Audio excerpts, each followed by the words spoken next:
चलिए दिल्ली चुनाव की बात करते हैं। आज शाम 5 बजे चुनाव का जो प्रचार का शोर है वो थम जाएगा, लेकिन दिल्ली की जो सीटें जहां पर इस समय लग रहा है कि मुकाबला कांटेदार है, वो है दिल्ली की बादली सीट। वहां पर 2 बार से आम आदमी पार्टी अपना परचम लहरा रही है, लेकिन इस बार आम आदमी पार्टी के उम्मीदवार को बीजेपी और कांग्रेस दोनों से कड़ी टक्कर मिल रही है।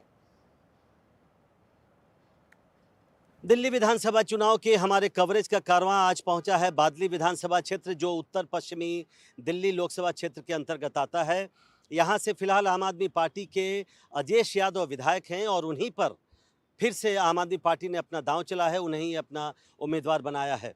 कांग्रेस के लिए भी ये सीट प्रतिष्ठा का सवाल है, क्योंकि दिल्ली प्रदेश कांग्रेस के अध्यक्ष देवेंद्र यादव यहाँ से पार्टी के उम्मीदवार हैं, यहाँ से वो 2 बार विधायक भी रह चुके हैं। जहाँ तक बीजेपी का सवाल है, तो बीजेपी ने यहाँ अपने एक युवा उम्मीदवार को मैदान में उतारा है। दीपक चौधरी इस बार बीजेपी के उम्मीदवार हैं।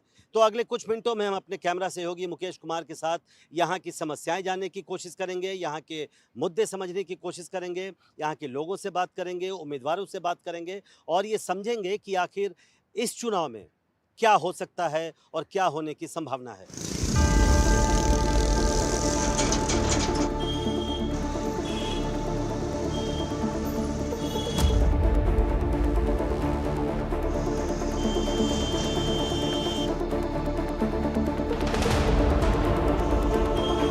कहा जाता है कि दिल्ली 6 बार उजड़ी और बादली 9 बार। ऐसा इसलिए क्योंकि पंजाब से पानीपत होकर दिल्ली आने वाले आक्रमणकारियों का पहला मुकाबला इसी गांव के लोगों से होता था और यहाँ के लोगों को इसका दंश झेलना पड़ता था। आज हालात बदल चुके हैं। उत्तर पश्चिमी दिल्ली लोकसभा क्षेत्र में आने वाली इस विधानसभा सीट का एक बड़ा हिस्सा अब औद्योगिक क्षेत्र में तब्दील हो चुका है। पिछले दोनों चुनावों में अरविंद केजरीवाल की आंधी थी और पार्टी को इसका फायदा इस सीट पर भी मिला। 2015 और 2020 के चुनाव में आम आदमी पार्टी के अजेश यादव विजयी हुए। 2020 के चुनाव में यादव ने बीजेपी उम्मीदवार को करीब 30,000 वोटों से शिकस्त दी थी। अजेश यादव को पार्टी ने एक बार फिर टिकट दिया है। उनका दावा है कि 2 बार विधायक रहने के बावजूद लोगों का उनके खिलाफ सत्ता विरोधी नहीं बल्कि पक्ष में रुझान है।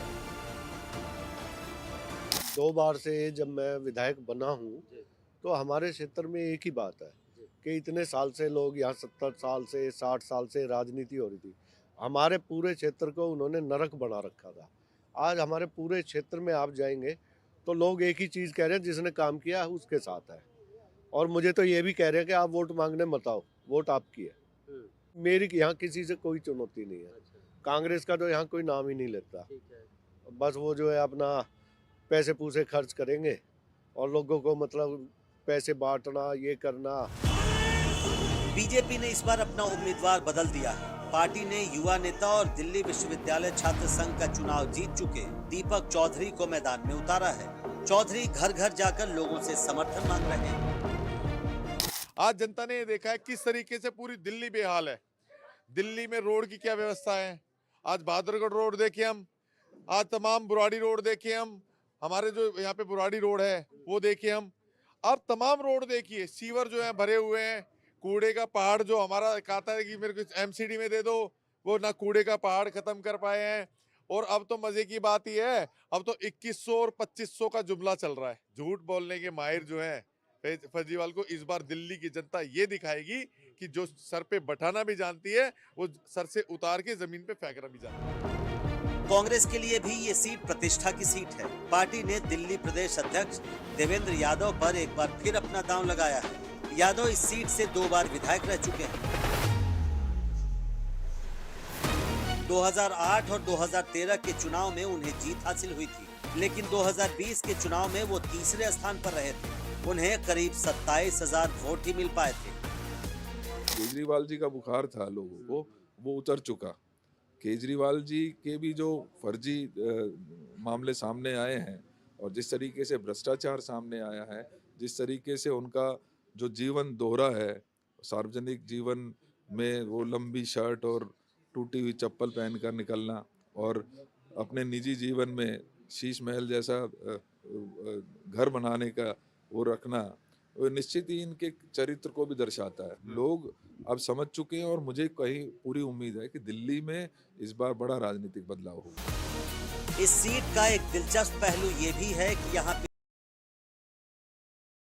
जाति के ही उम्मीदवार जीतते आए हैं। 2000 बदल गया। आज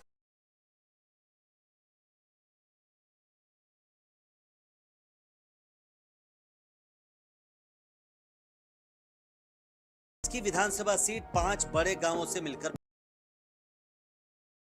बासपुर, भलसवा, बादली और सिरसपुर शामिल हैं। इनमें सिरसपुर गांव को छोड़कर सभी गांव यादव बहुल हैं। सिरसपुर में जाट समुदाय की ज्यादा आबादी है। इस बार भी तीनों प्रमुख पार्टियों के उम्मीदवार यादव ही हैं। सारे सब यादव ही हैं। सारे यादव ही है, आपस के ये सारे लड़ने वाले, ये सारे चाचा ताऊ के ये है। अच्छा, सब आपस में रिश्तेदार हैं। हाँ जी, ये आपस में लड़ रहे हैं। कोई तो जीतेगा, एक ही जीतेगा। यहाँ यादव ही क्यों जीतते हैं? हर ये यादव कई गांव, समयपुर, बादली, लिवासपुर, ये कई गांव यादव वगैरह रहते हैं। एनडीटीवी की टीम ने जब स्थानीय लोगों और मतदाताओं से बात की तो उन्होंने नालियों की सफाई नहीं होना, टूटी सड़कें, पीने के पानी की समस्या और प्रदूषण को सबसे बड़ा मुद्दा बताया। महिलाओं के खाते में पैसा भेजने के आम आदमी पार्टी और कांग्रेस के वादों को लेकर लोग असमंजस में दिखे। सब झूठे हैं जी। 10 साल से आप भी देखते आ रहे हैं क्या सच है क्या नहीं है। आज तक तो कुछ काम किया नहीं है। जब इनको तनख्वाह देंगी, वोट के टाइम पर इनको याद आ गई है सभी पुजारियों की। आज तक तो कभी कुछ ऐसा हुआ। बहुत सारी स्कीम चला रहे हैं, वो कह रहे हैं महिलाओं को पैसा देंगे, उस पर आपको यकीन है? ये तो जी जब मतलब लोगों को मिल जाए या और लेडीज को मिल जाए तो तभी पता चलेगा जी। सबसे बड़ी समस्या गंदगी है, कोई काम ही नहीं हो। ये देखिए गड्ढा है यहाँ पे, रोडों पे गड्ढा खुदा हुआ है, कब क्या हो जाए कुछ पता नहीं है। काम यहाँ कुछ नहीं हो रहा है। यहाँ पे जो काम करवाएगा उसी को वोट दी जाएगी, लेकिन अभी तक पिछले 5 सालों में इस एरिया में कोई भी काम नहीं हुआ है। कूड़े का जो ढेर बड़ा पड़ा हुआ है, केजरीवाल जी बोले थे कि हम आएंगे तो 5 साल में हटा देंगे। जाके देखिए कैसा है माहौल है पार्टियां। क्या? तो देखिए अभी रेवड़ी बांट रहे हैं। अच्छा, एक ही पार्टी जो रेवड़ी नहीं बांट रही है, उम्मीद तो वहीं जा रही है। ये वृद्धा पेंशन नहीं मिला है, सरकारी क्या नाम है एमसीडी को तनख्वाह नहीं मिल रहे हैं। आने जाने वालों को दिक्कत होती है, कभी गाड़ी फंस गई, कभी लोग गिर गए खड्डे में, कई बार हमें आने जाने में दिक्कत होती है। अपना किला बचाने के लिए आम आदमी पार्टी एक तरफ अपना दमखम लगा रही है तो बीजेपी और कांग्रेस भी किले में सेंध लगाने के लिए एड़ी चोटी का जोर लगा रहे हैं। नई दिल्ली से प्रशांत, एनडीटीवी इंडिया।